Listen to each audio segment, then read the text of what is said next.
BC రక్షణ చట్టం అమలు చేసే వరకు తన ఆమరణ దీక్ష కొనసాగుతుందని భారత చైతన్య యువజన పార్టీ అధినేత రామచంద్ర యాదవ్ స్పష్టం చేశారు.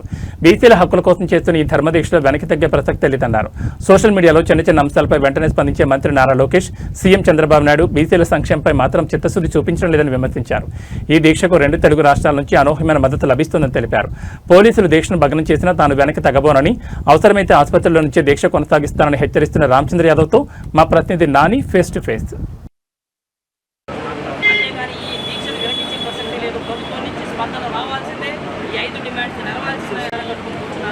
అదే మాకు ఆందోళన. ఎంతటి ఆందోళన అంటే ఆయనకి ఏదైనా ప్రభుత్వం వెంటనే స్పందించాలి.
మీరు చెప్పినటువంటి హామీల మీదనే కదా మా బోడి రామచంద్ర యాదవ్ గారు ఈ యొక్క ఆమరణ నిరాహార దీక్ష చేసేది. 2 సంవత్సరాలు గతించినా కూడా నిమ్మకి నీరెత్తినట్లు మీరు ఉండటం మేము అడిగేవి కావని మీరు హామీ ఇచ్చిన హామీలు.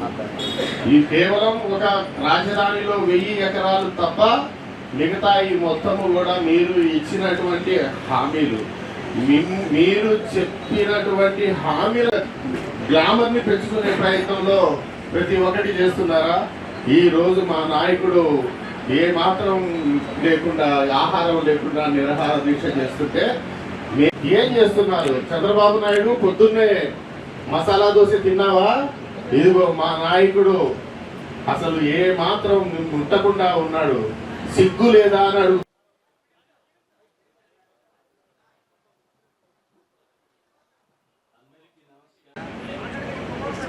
ముఖ్యంగా ఈ యొక్క తెలుగు దేశం ఉంది. ఒక బీసీ నాయకుడు చూడండి, బీసీల కోసం తన ప్రాణత్యాగం చేయడానికి సిద్ధపడిన వ్యక్తిని రాష్ట్ర ప్రభుత్వం ఈ రకంగా. ఓకేనా, బీసీల హక్కుల సాధన లక్ష్యంగా భారత చైతన్య యువజన పార్టీ అధినేత బోడి రామచంద్ర యాదవ్ గారు అయితే ఆమరణ దీక్ష చేపట్టారు. మంగళగిరిలోని జాతీయ రహదారి అంటున్నట్టు పార్టీ కార్యాలయం ముందే ఆమరణ దీక్ష కొనసాగిస్తున్నారు. గత 3 రోజులుగా అయితే ఆమరణ దీక్ష కొనసాగిస్తున్నారు. పూర్తిగా ఆయన ఆరోగ్యం అయితే క్షీణించిన పరిస్థితుల్లో మనం చూడవచ్చు. ఫ్యామిలీ మెంబర్స్ అంతా కూడా ఆయన వెంటే ఉన్నారు. పార్టీ కార్యాలయం ముందు అయితే భారీ స్థాయిలో శ్రేణులు పాల్గొని ఆయనకి సంఘీభావం తెలియజేసిన పరిస్థితి చూడవచ్చు. ఇప్పటికే పెద్ద ఎత్తున చాలామంది తరలి వచ్చారు, ఈ సంఘీభావం తెలియజేస్తారు. అసలు దీని ద్వారా, ఈ ఆమరణ దీక్ష ద్వారా ఆయన చెప్పదలుచుకుంది ఏంటి, ప్రభుత్వాన్ని ఏమైనా డిమాండ్ చేస్తున్నారనేది ఆయన మాటలు తెలిసిన ప్రయత్నం చేద్దాం. రామచంద్ర యాదవ్ గారు, మీరు ప్రభుత్వాన్ని ఏం డిమాండ్ చేస్తారు?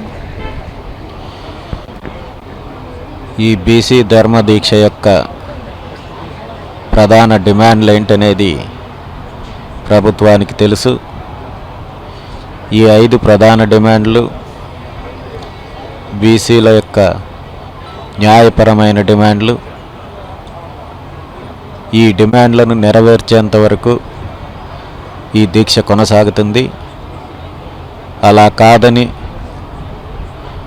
అధికారాన్ని అడ్డం పెట్టుకుని దీక్షను భగ్నం చేయాలని చూస్తే తీవ్ర పరిణామాలుంటాయి. దానికి ముఖ్యమంత్రి బాధ్యత వహించాలి. చిన్న చిన్న విషయాలకి స్పందించేటువంటి ఏదైనా లోకేష్ కావచ్చు, చంద్రబాబు కావచ్చు, చిన్న చిన్న విషయాలకి స్పందించే పరిస్థితి ఉన్నప్పటికీ మీరు 3 రోజులుగా ఆమరణ దీక్ష చేస్తున్నారు.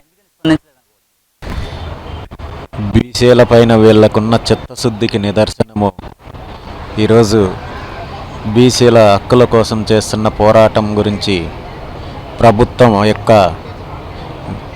నిర్లక్ష్యము స్పష్టంగా తెలియజేస్తోంది.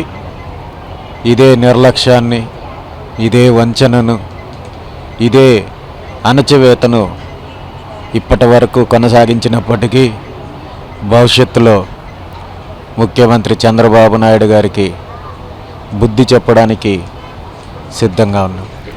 మీ దీక్షని భగ్నం చేసే పరిస్థితి అయితే ఉందని చెప్పని అంటున్నారు. మీ దీక్షను భగ్నం చేస్తే మీ దీక్షని ఎలా కొనసాగించే ప్రయత్నం చేస్తారు? డిమాండ్లను పరిష్కరించకుండా దీక్షను భగ్నం చేయాలని చూస్తే తీవ్ర పరిణామాలుంటాయి. దీనికి ముఖ్యమంత్రి బాధ్యత వహించాలి. రైట్. ఏదైతే దీక్ష అయితే కొనసాగుతుందని, బీసీల హక్కుల సాధన కోసం ప్రధానంగా 5 డిమాండ్లతో దీక్ష చేపట్టామని, ఆ డిమాండ్లను అయితే ఖచ్చితంగా సమస్య పరిష్కరించి తీరాలని, లేని పక్షంలో తన దీక్షను కొనసాగిస్తానని, ఒకవేళ దీక్షను భగ్నం చేసే ప్రయత్నం చేసినా తాను మాత్రం ఆమరణ దీక్ష కొనసాగించి తీరుతానైతే రామచంద్ర యాదవ్ గారు స్పష్టం చేస్తున్నారు. వీడియో జర్నలిస్ట్ రెహమాన్తో నాని, భారత్ టుడే, మంగళగిరి నుంచి.